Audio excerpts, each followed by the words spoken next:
In our news headlines for today, we will be looking at US $10 million serious substance bust in Caribbean waters. And then we will provide you with some information in regards to the Dominican Republican nationals that are being questioned in relation to this matter. Next, we will look at the ongoing police investigations into the passing of the 63-year-old woman in Manchester. And in our final story, we will give you some information on the new security move for Jamaica to roll out the Jamaica National Reserves. Based on information coming in, Dominican Republican nationals have been arrested in relation to US $10 million serious substance bust in Caribbean waters. According to the United States Customs and Border Protection Agency, its air and marine operations and the U.S. Coast Guard recently intercepted a Yola-type wooden vessel transporting 816 pounds, or approximately 370 kilograms of serious substance in the Caribbean Sea. They also arrested 3 Dominican Republican nationals. According to the Customs and Border Protection Agency, the suspected persons who were transporting these serious substances were attempting to enter near Arecibo, Puerto Rico. The estimated value of the seized serious substance is US $10 million. Transnational serious vicious organizations attempt to smuggle serious substances in different locations throughout our island, testing or resolve, stated the director of the Air and Marine Operations for the Caribbean Air and Marine Branch. Our agents continue to use advanced aeronautical and maritime capabilities to detect and intercept them throughout our coastal borders.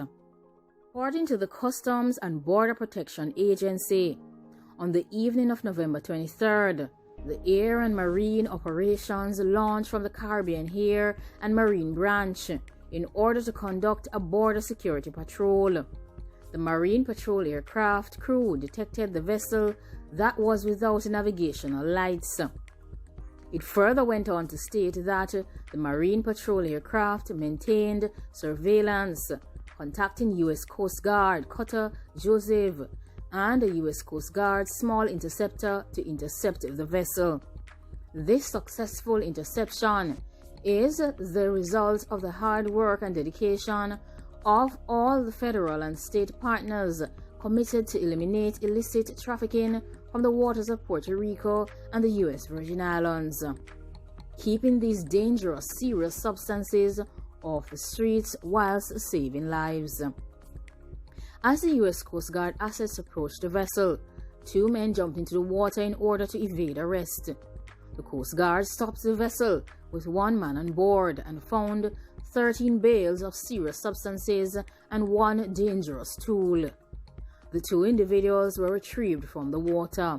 The U.S. Coast Guard later transported the serious substance and the arrested individuals to Arecibo in Puerto Rico, where Caribbean Corridor Strike Force agents took custody for prosecution and further investigation.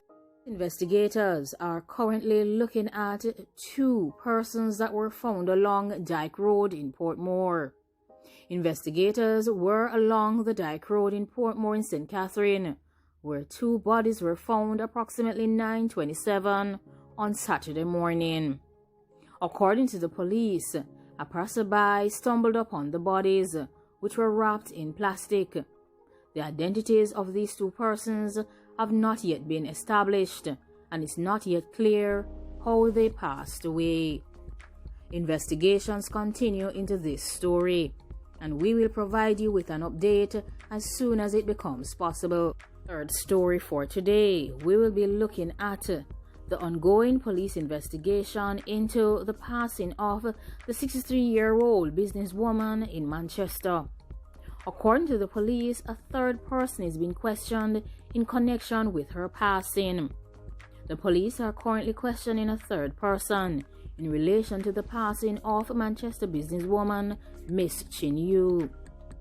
Miss Chin Yu, who is 63 years old, was found with multiple holes in her driveway in her car in Ingleside, Mandeville on Thursday night.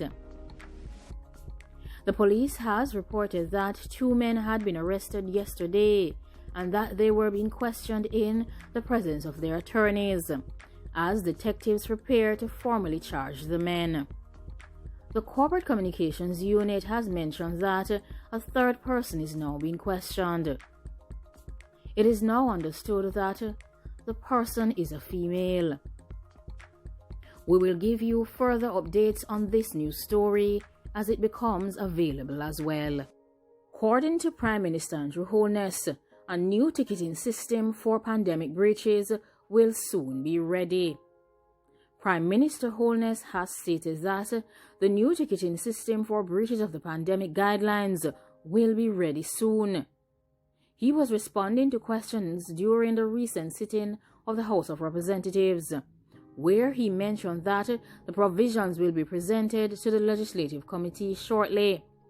He further went on to inform others that the Ministries of Health and Wellness, Justice and Local Government and Rural Development are in collaboration with this new undertaking. The new ticketing system will form part of efforts to ramp up enforcement of the pandemic restrictions.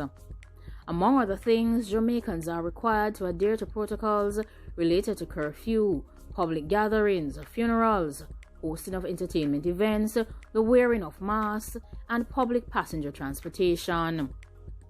Holness further went on to state that other measures regarding the revision of penalties are also in progress. Mr. Holness is confident that the Minister of Justice is leading the charge on getting all of the penalties in place for all breaches of the pandemic-related guidelines. According to Prime Minister Andrew Holness, the government will call out the national reserves to boost security across Jamaica. Prime Minister Holness has said that the national reserves of the Jamaica Defence Force will be deployed across Jamaica as of December 1 to give adequate support to the police during the Christmas season. According to Holness, in their discussions yesterday at the National Security Council meeting, they made a decision that in order to support the Jamaica Constabulary Force in their efforts, they will need to make a full call-out of the national reserves to augment the enforced presence that they need to have in communities all across the island. He further went on to state that the government will not give any room for criminality to take root as the year comes to a close. We have decided that we will be conducting even more dynamic operations across Jamaica, and we are not only going to be focusing on prevention of these serious situations and anything in relation to gangs, but we are going to ensure that the spaces in which commercial activities take place, that these spaces are also safe. He further went on to state that residents have been living under a zone of special operation since 2017, and for the next month, which is December, they are going to make every effort to increase their dynamic operations and give greater profile to what they have been doing. According to Prime Minister Holness, while there is a general decline in serious related matters as a result of the states of emergency that were implemented in several areas across the country, some elements of criminality are trying to resurface. It would appear that there is an emerging trend that once these serious people see that we are making progress, there is always a deliberate attempt to increase our numbers. We saw it in the year before, and we are seeing a similar trend in 2020. Do you agree with the Prime Minister of Jamaica to call out the national reserves of the Jamaica Defence Force to support the Jamaica Constabulary Force in their efforts to ensure that crime remains on the low during the Christmas season and to ensure that spaces remain protected? Of course, are you surprised at the news that 2 persons were found fatal on Dyke Road on your way to Portmore in St. Catherine? And what is your opinion on the matter of the 2 Dominican Republican nationals that have been arrested in regards and the subsequent interception of the US $10 million serious substances in Caribbean waters? Of course, remember to subscribe and keep yourself safe during this season. Thanks for watching. Goodbye.